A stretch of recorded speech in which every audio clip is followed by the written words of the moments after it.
Friends, ഞാനൊരു കാര്യം പറയാൻ വേണ്ടി വന്നാട്ടോ. ഇതിൻ്റെ അച്ഛനാണ് കേട്ടോ. അച്ഛന് 75 വയസ്സായി, ലോട്ടറി കച്ചവടമാണ്. അച്ഛൻ പറയും ബാക്കി. ഹലോ, ഇത് നോക്കി നിങ്ങൾ വന്നിട്ട് ഈ 89-35 2 டிக்கெட் இதில் 8ஐயும் மாற்றி ஒட்டிச்சிருக்கணும், 5ஐயும் மாற்றி ஒட்டிச்சிட்டு അവിടെ കുറേ ടിക്കറ്റ് 16 ടിക്കറ്റുകളും ഉണ്ടായിരുന്നു. അതും എടുത്തിട്ട് എൻ്റെ കയ്യിൽ കുറച്ച് പൈസ ഉണ്ട്, അതും കൊടുത്തു.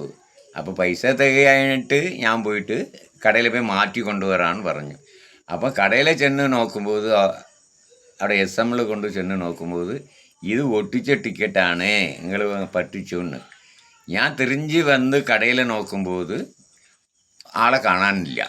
അപ്പോൾ ഇങ്ങനെ ഒരു വയസ്സായി, എനിക്ക് 75 വയസ്സായി, ഇങ്ങനെ ഈ വയസ്സായവരെ മാത്രം പറ്റിച്ച് നടക്കുന്നത് എന്താ അവർ ഇത് കൊണ്ടുപോയിട്ട് നേടാനുള്ളത്? ഇങ്ങനത്തെ പൈസമാരെ പറ്റിച്ചിട്ട് ഈ പണം കൊണ്ട് അവർ കുട്ടികളെ മക്കളും പോറ്റാൻ കഴിയുമോ? അതുങ്ങൾ നല്ല സുഖത്തിൽ ജീവിക്കുമോ? അതുകൊണ്ട് എനിക്ക് പറയാനുള്ളത് എന്താണ്, എന്നെപ്പോലുള്ള വയസ്സന്മാരെല്ലാവരും നല്ല ശ്രദ്ധിച്ച് കച്ചവടം ചെയ്യണം. പറ്റിക്കാനായിട്ട് നടക്കുന്നവരുണ്ട്.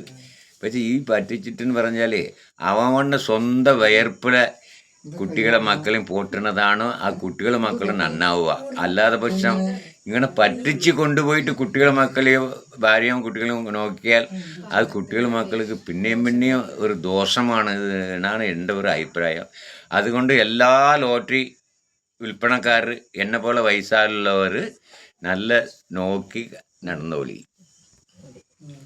അതുപോലെ ഇവർക്കൊക്കെ ചോറ് തിന്നതിൻ്റെ പകരം രാവിലെ വേറെ എന്തെങ്കിലും കഴിക്കാൻ നല്ലത്. പറഞ്ഞിട്ട് കാര്യമില്ല, മുന്നേ ഇതേപോലെ പറ്റിച്ചിട്ടുണ്ട്. ഇവർക്ക് ഇതിനായിട്ട് കുറച്ച് ടീം ഇറങ്ങിയിട്ടുണ്ട് തോന്നുന്നു. അച്ഛൻ പറഞ്ഞ മാതിരി വയസ്സായവരൊന്ന് ശ്രദ്ധിക്കാവും ഏറ്റവും നല്ലത്. ശരി എന്നാ.